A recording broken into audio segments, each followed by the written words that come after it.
Sahabat setia Gowor yang dikasih Tuhan, Shalom. Hari ini adalah Rabu 15 April 2026. Bersama-sama kita akan merenungkan firman Tuhan hari ini yang diambil dari Injil Yohanes 3 ayat 16 sampai dengan 21.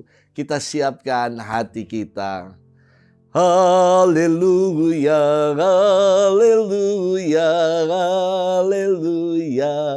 Begitu besar kasih Allah akan dunia ini, sehingga ia telah mengaruniakan anaknya yang tunggal, supaya setiap orang yang percaya kepadanya beroleh hidup yang kekal.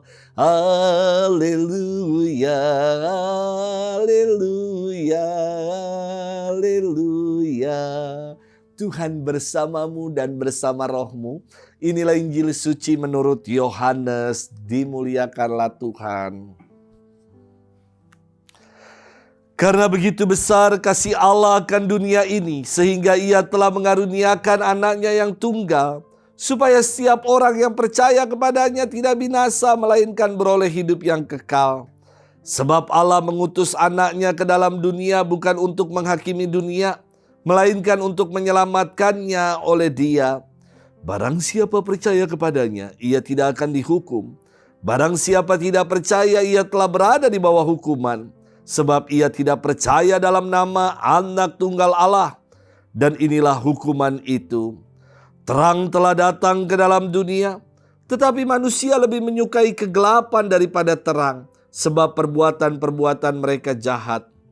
Sebab barang siapa berbuat jahat membenci terang dan tidak datang kepada terang itu, supaya perbuatan-perbuatannya yang jahat itu tidak nampak.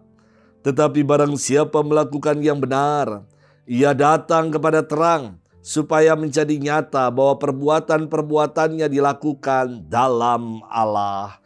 Demikianlah sabda Tuhan. Terpujilah Kristus.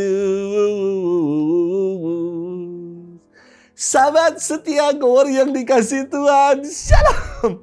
Buat saya beda antara cinta dan kasih. Cinta buat saya dimensi manusiawi. Cinta itu menuntut balas. Maka kata penyanyi Tulus dikatakan, jangan cintai aku apa adanya, jangan tuntutlah sesuatu. Cinta itu menuntut. Cinta itu seperti tulisan-tulisan yang ada di belakang truk yang berbunyi, ada uang abang sayang, nggak ada uang abang jangan pulang. Dan cinta levelnya indrawi, dari mata turun ke hati. Dari matamu, matamu, matamu, dari mata turun ke hati. Sementara kasih buat saya diartikan maknanya adalah the unconditional love. Cinta yang gak bersyarat, itulah kasih. Kasih melampaui dimensi kemanusiaan. Contoh ya, kasih ibu yang hanya mau memberi dan tidak harap kembali. Dikatakan hanya memberi tak harap kembali. Kasih lebih berdimensi ilahi. Karena kasih itu dikatakan Rasul Paulus sabar, murah hati, percaya. Kasih itu tidak dengki, tidak angku. Kasih tidak memegahkan diri. Dan kasih itu kekal serta abadi. Sahabat setia Gowor yang dikasih Tuhan, hari ini dalam firman Tuhan percakapan Yesus dengan Nikodemus mencapai puncaknya. Firman Tuhan hari ini memberikan kita garansi atau jaminan akan kehidupan kekal bagi mereka yang percaya kepada Yesus. Jaminan ini akan diberikan kepada kita karena Allah sungguh mengasihi kita. Di dalam firman dikatakan, karena begitu besar kasih Allah akan dunia ini, sehingga ia telah mengaruniakan anaknya yang tunggal, supaya setiap orang yang percaya kepadanya tidak binasa, melainkan beroleh hidup yang kekal. Kasih Allah sedemikian besar, maka ia menciptakan kita manusia menurut gambar dan rupanya. Imago et similitudo Dei. Karena Allah mau berbagi kasih. Dan ungkapan kasih Allah yang besar, yang sehabis-habisnya dengan memberikan Yesus putranya untuk menebus kita. Ia menderita, ia wafat di atas kayu salib agar kita dilepaskan dari belenggu perbudakan dosa.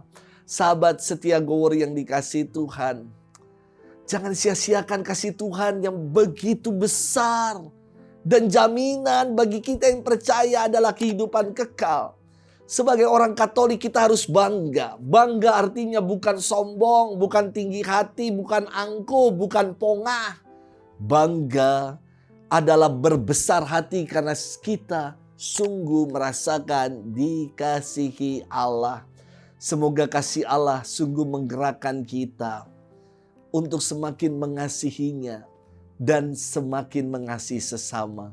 Orang yang merasa sungguh dikasihi, dicintai, biasanya orang akan berubah untuk menjadi pribadi yang baik, yang juga mau mengasihi dengan tulus.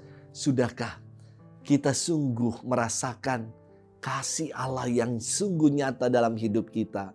Kalau kita sungguh merasakannya, seharusnya hidup kita pun diubah untuk menjadi pribadi yang lebih baik, yang berkenan di hadapan Tuhan dan sesama. Selamat bermenung.